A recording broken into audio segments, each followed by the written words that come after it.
Hello friends, मैं संदीप कुमार आज perfect education Motihari channel पर आप लोग का स्वागत है। आज मैं आप लोग को ग्लोब और अक्षांश और देशांतर के बारे में आज हम लोग महत्वपूर्ण चैप्टर है भूगोल का, ज्योग्राफी का एक महत्वपूर्ण पॉइंट है जो ग्लोब, अक्षांश और देशांतर। बहुत दिनों तक ग्लोब को कोई जानकारी नहीं होती है और कि बहुत समय लग जाते हैं ग्लोब के बारे में जानकारी लें। तो आइए हम लोग ग्लोब के बारे में विस्तृत रूप से जानकारी और अक्षांश और देशांतर, समय तिथि निकालने का, इस सभी के बारे में आज अभी हम क्या करेंगे, इस पर चर्चा करेंगे। तो सबसे पहले होता क्या है ग्लोब।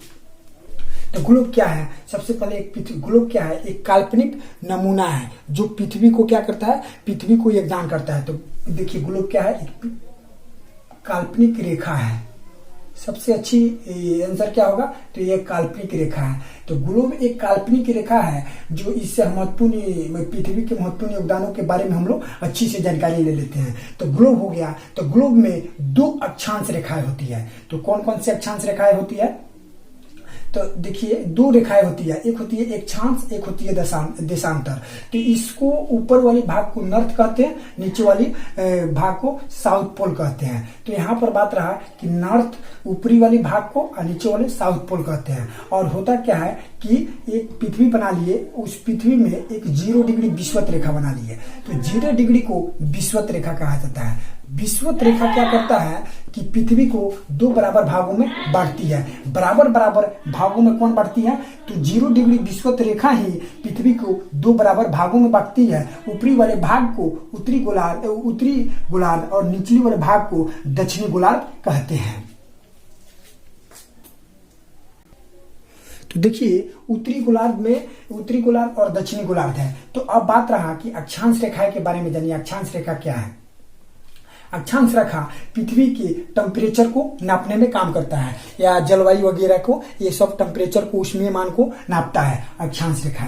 तो अक्षांश रेखा क्या है? जो होता क्या है, जिससे अक्षांश रेखा है, क्या है? अक्षांश रेखा। तो अक्षांश रेखाएं होती क्या है कि अगर किसी अक्षांश रेखाएं का मान यानी दो क्रमागत अक्षांश रेखाओं के बीच की दूरी कितनी होती है। तो ये भी क्वेश्चन बार बार पूछा गया है कि दो क्रमागत अक्षांश रेखाएं के बीच की दूरी 111 किलोमीटर होता है। तो यहाँ पर लिख सकते हैं कि दो क्रमागत अक्षांश रेखाएं के बीच की दूरी 111 किलोमीटर होती है अक्षांश रेखाएं के। और बात रहता क्या है कि ये 0 डिग्री है और ये क्या है, 90 डिग्री होगा और 180 डिग्री। तो ये होता क्या है कि 180 डिग्री यानी इधर से, अब जब ये 90 डिग्री से आप नॉर्थ पोल यानी उत्तरी ध्रुव ओर जाइएगा तो आपको 90 मिलेगा, 90 अक्षांश रेखा है। और फिर उत्तरी ध्रुव से जब दक्षिणी ध्रुव से उत्तरी ध्रुव की ओर जाइएगा तो आपको कितना, तो 90 आपको अक्षांश रेखाएं मिलेंगी। तो टोटल कितना अक्षांश रेखाएं हैं? तो टोटल अक्षांश रेखाएं जो होती है 180 होती है।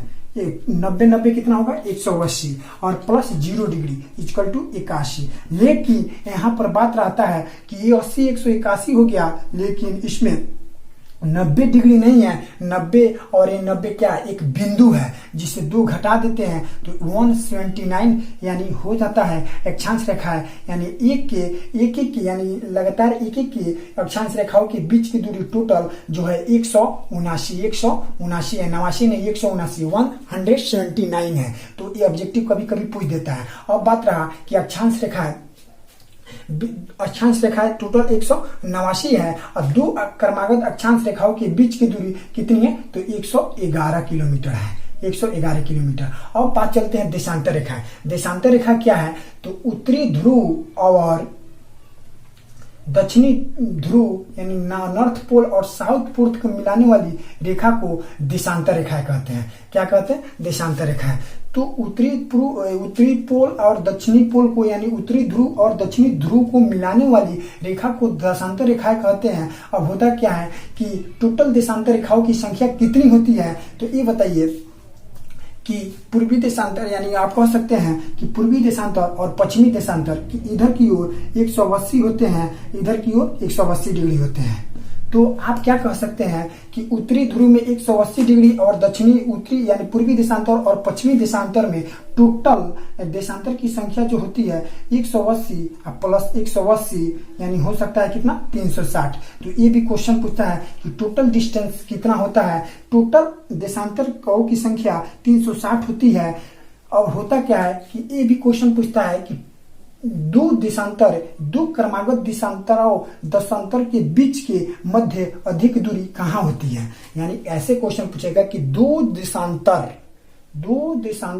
क्रमागत देशांतर मध्य के बीच की दूरी अधिक कहाँ होती है। तो विषुवत रेखा के बीच की दूरी, विषुवत रेखा पर दो देशांतर रेखाओं के बीच से अधिक दूरी होती है। होता कितना है 111.3 किलोमीटर। अब बात यहाँ रहा कि 111.3 किलोमीटर दो क्रमागत देशांतर रेखाओं की अधिक बीच की दूरी 111.3 किलोमीटर होती है, लेकिन अक्षांश में 111 किलोमीटर होती है। अब यहाँ पर बात है कि देशांतर रेखा से हमने क्या क्या निकाल सकते हैं। तो देशांतर रेखा से हम समय और तिथि निकाल सकते हैं। तो हुआ क्या कि समय रेखा यानी होता क्या है कि 0 डिग्री और 180 डिग्री देशांतर कहने लगा।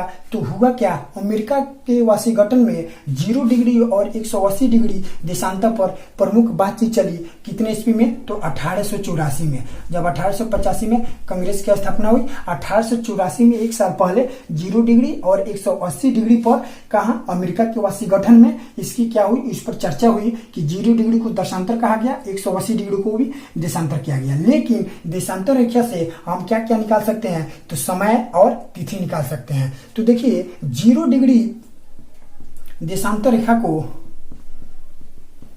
0 डिग्री देशांतर रेखा को क्या कहते हैं, प्रधान समय रेखा कहते हैं। प्रधान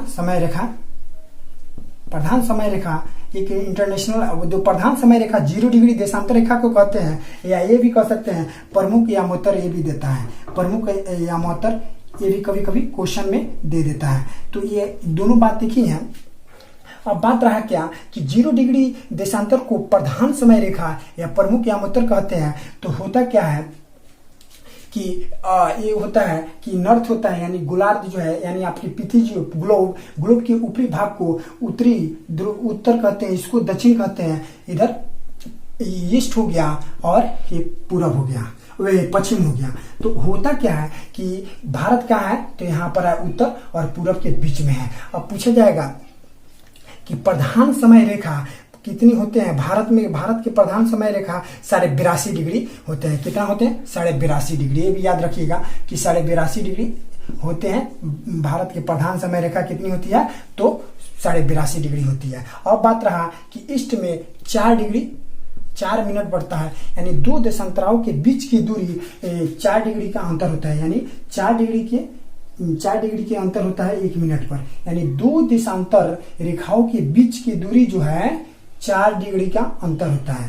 तो 4 डिग्री का अंतर होता है, दो देशांतरों 1 मिनट में 4 डिग्री का अंतर होता है। तो यहाँ पर बात हुआ कि प्लस में, यानी कहने का मतलब पूरब की ओर बढ़ने पर होता क्या है कि देशांतर रेखाओं की संख्या, समय के मान निकालना हो तो उसमें 4 डिग्री जोड़ देंगे, लेकिन पश्चिम की ओर -4 डिग्री कर देते हैं। क्या होता है कि देशांतर निकाल, यानी 0 डिग्री देशांतर रेखा को प्रधान समय, अर्थात हम कह सकते हैं कि प्रधान समय यानी समय निकालने की तिथि देशांतर रेखा अर्थात 0 डिग्री से ही उपलब्ध होती है। तो होता क्या है, आपसे पूछा जाए कि प्रधान समय रेखा, यानी आपसे पूछा जाए कि 0 डिग्री देशांतर रेखा जो ग्रीनविच, क्या है, ग्रीनविच, ये भी याद रखिए रहिएगा। ग्रीनविच एक शहर है जो इंग्लैंड में पड़ता है। ग्रीनविच शहर एक इंग्लैंड में पड़ता है, उसी से बीचों बीच बढ़ता है, जिसे इसको क्या कहा जाता है, पूर्वी देशांतर और पश्चिमी देशांतर। तो ग्रीनविच इंग्लैंड में पड़ता है। ग्रीनविच शहर को 2 बराबर भागों में बढ़ता है। कौन शहर, 0 डिग्री देशांतर रेखा। तो बात रहे यहाँ कि आप 82.5 डिग्री भारत का प्रधान समय रेखा है, तो होता क्या है, अब पूछा जाए कि अगर भारत का प्रधान समय रेखा मान लीजिए 12 बज रहा है, भारत के प्रधान समय रेखा पर कितना बज रहा है, 12 बज रहा है। तो जब 12 बज रहा है भारत के प्रधान समय रेखा पर कितना बज रहा है, तो 12 बज रहा है, तो 12 बज रहा है, तो ये बताइए कि भारत में कितना बजेगा। तो होता क्या है कि +4 में 82.5 डिग्री से गुना कर देंगे, तो आपको कितना आएगा, 330 मिनट आएगा। यानी आपको 5.5 घंटा, 5 घंटा 30 मिनट। यानी जब यहाँ 12 बजे भारत यानी प्रधान समय रेखा कितना है, और जब मान लीजिए भारत के प्रधान समय रेखा 12 बज रहा है, तो उस समय मान लीजिए पूरब में कितना समय होगा, तो ये होगा 5.5 जोड़ दीजिएगा, तब 12 5 कितना होता है, यानी आपको 1 2 3 4 5 बजकर 5:30 बजे जो है ये भारत का समय, यानी प्रधान समय रेखा आपको मालूम है,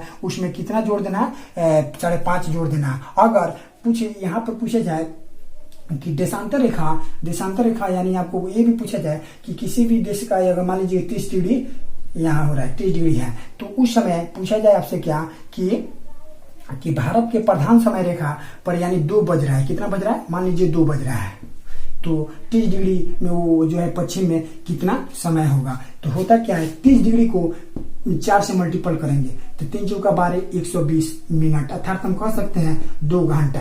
तो 2 घंटा, यहाँ 2 बज रहा है तो 2 घंटा घटा देंगे, यहाँ माइनस होता है तो घटा देंगे, यानी 12 बजेगा। ये बात आपको याद हो गया। अब इसके बाद हमको ये क्या निकाले, प्रधान समय रेखा निकाले। अब इसके बाद हमको निकालना है अंतर्राष्ट्रीय तिथि रेखा।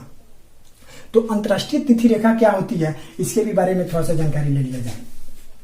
अंतर्राष्ट्रीय तिथि रेखा होती है, मान लीजिए ग्लोब है, तो 180 डिग्री देशांतर रेखा को तिथि रेखा, अंतर्राष्ट्रीय तिथि रेखा कहा जाता है। ये भी कभी कभी पूछता है कि 180 डिग्री देशांतर रेखा को क्या कहते हैं, अंतर्राष्ट्रीय तिथि रेखा भी कहते हैं। तो यहाँ पर बात स्पष्ट रूप से जानिए कि अंतर्राष्ट्रीय तिथि रेखा कहते हैं 180 डिग्री देशांतर को। तो यहाँ भी 0 डिग्री नीचे होता है, उसके ऊपर क्या होता है 180 अपोजिट होता है। तो होता क्या है कि हमेशा जो है दोनों में 179 क्या होगा, कॉमन आएगा। अगर आपके मान लीजिए ऐसे कि यहाँ मान लीजिए कि 24 हो रहा है, यानी 24 तारीख हो रहा है कहाँ, पूरब में। अगर मान लीजिए कि 180 24 हो रहा है, यानी 24 तारीख हो रहा है, तो इधर आने पर 23 तारीख होगा। अगर यहाँ 25 तारीख हो जा रहा है तो यहाँ आने पर 24 तारीख होगा। ऐसे आपको एक तिथि निकालने का समय देशांतर से मिलता है। तो एक बार फिर से आपको रिकॉल करते हैं, ग्लोब क्या है, एक ऐसी काल्पनिक रेखा है जो पृथ्वी के बारे में विशेष महत्वपूर्ण योगदान देता है। और होता क्या है, अक्षांश।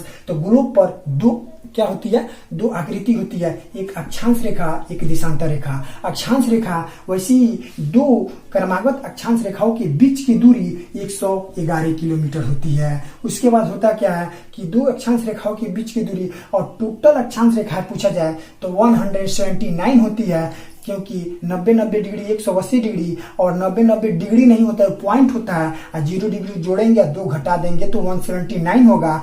टोटल देशांतर रेखाओं की संख्या 360 होती है। उसके बाद यहाँ पर आइए कि 0 डिग्री देशांतर को, अब देखिए देशांतर में, ये तो देशांतर में समय और तिथि, अंतर्राष्ट्रीय तिथि निकालने का इसमें प्रावधान है। तो कैसे प्रावधान है, तो 0 डिग्री देशांतर से प्रधान समय रेखा कहते हैं, जो प्रमुख यामुतुर भी कहा जाता है। और होता क्या है कि भारत का प्रधान समय रेखा 82.5 डिग्री होती है। अगर पूरब में किसी भी समय रेखा को निकालना है तो +4 को जोड़ देते हैं, और इधर मान लीजिए पश्चिम में निकालना हो तो -4 को घटा देते हैं। और इसके बाद होता क्या है कि देशांतर रेखा से अंतर्राष्ट्रीय तिथि रेखा निकालना हो तो होता क्या है कि ग्लोब बनाएंगे, 0 डिग्री के ऊपर 180 डिग्री अपोजिट होती है। अगर यहाँ 24 तारीख हो रही है कहाँ, पूरब में, तो पश्चिम में 23 तारीख होगा। एक अंतर होता है, पूरब में 1 बढ़ेगा, पश्चिम में 1 घटेगा। और इसके बाद होता क्या है कि 2 देशांतर रेखाओं के मध्य सबसे अधिक दूरी कहाँ होती है, तो विषुवत रेखा पर होती है,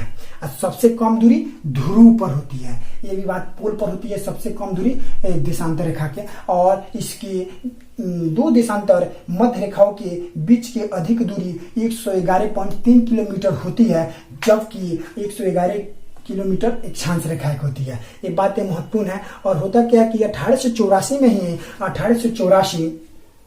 1884 में जो है अमेरिका के वासी गठन में जो है 0 डिग्री और देशांतर 180 डिग्री देशांतर रेखा पर बात हुई, विचार विमर्श हुई। तो उसने 0 डिग्री देशांतर रेखा को प्रधान समय रेखा माना या प्रमुख यामोत्तर बना, लेकिन 180 डिग्री को अंतर्राष्ट्रीय तिथि रेखा माना। ठीक इसी प्रकार हम अब क्या ग्लोब और अक्षांश और देशांतर रेखाओं से समय और अंतर्राष्ट्रीय तिथि रेखा निकालने का सभी प्रावधान को हमने जान गए और किस प्रकार निकालना है ये भी बात हो गई। पूर्व में 4 मिनट बढ़ता है, पश्चिम में 4 मिनट घटता है समय निकालने पर। ठीक उसी प्रकार देशांतर रेखाओं की भी संख्या, सभी को हम विस्तृत रूप से जानकारी ले लिए। अब आपको 1, 2 या 3 बार इस वीडियो को प्लीज आप देखें ताकि हम आपको भी ऐसे ही याद हो जाए और आप इस वीडियो जिस प्रकार हम अभी रिकॉल किए हैं ठीक इसी प्रकार आप भी रिकॉल कीजिए। और मेरे वीडियो अगर अच्छा लगे तो दोस्तों में शेयर और सब्सक्राइब लाइक जरूर करें। Thank you. आपका दिन शुभ हो।